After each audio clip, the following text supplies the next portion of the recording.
വെള്ളം പോയതിൻ്റെ സ്മെല്ലാണ് നമുക്ക് കിട്ടിയത്. അതായിട്ട് ഇവിടെ ഇരിക്കുന്ന ബീച്ചും കാര്യങ്ങളൊക്കെ ഉണ്ട്. അടിപൊളി സ്ഥലമാണ്. അവിടെ പോയി നോക്കണം. കടല് പറ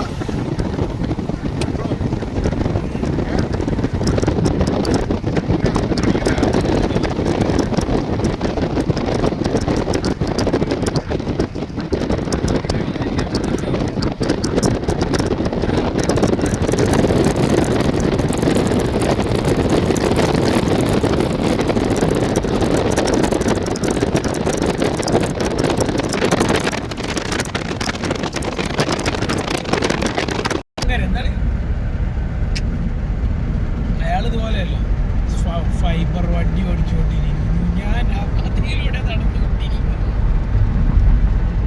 ഈ കമ്മ്യൂണിറ്റർ പറഞ്ഞോ നമുക്കിങ്ങനെ കേൾക്കാം. ഞാനെനിക്ക് വീഡിയോ ഇട്ടാറ് യൂട്യൂബിൽ ഇട്ടിട്ട്.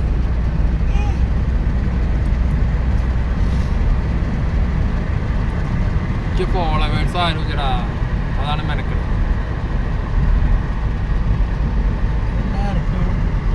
കട്ടർ വണ്ടി വെള്ളം അടിച്ചിട്ടുണ്ട് അവിടെ. എന്തെങ്ങനെയാന്ന് വെച്ചായ നീ എന്താ പറഞ്ഞേ? പൈസ കൊടുത്തു കഴിഞ്ഞാലേ ഫോളോവേഴ്സ് ഉണ്ടാവും. അതെങ്ങനെയാടാ? ഈ കാണുന്ന കമ്പനി കാണുന്ന ബ്ലോഗർമാരൊക്കെ ഫുള്ള് ജെനുവിനാന്ന് വിചാരിച്ചു നിങ്ങള്? ഇവിടുത്തെ ന്യൂസിലുണ്ടായിരുന്നേ, അത് പൈസ കൊടുത്തിട്ട് നിരത്തി വെച്ചിട്ട് എത്ര സെക്കൻഡിന്റെ ഉള്ളില് മിനിറ്റിന്റെ ഉള്ളില് വ്യൂസുകൾ കൂട്ടുന്ന സംഭവം. എന്താ അതിനുള്ള സോഫ്റ്റ്വെയർ ഒക്കെ വെച്ച്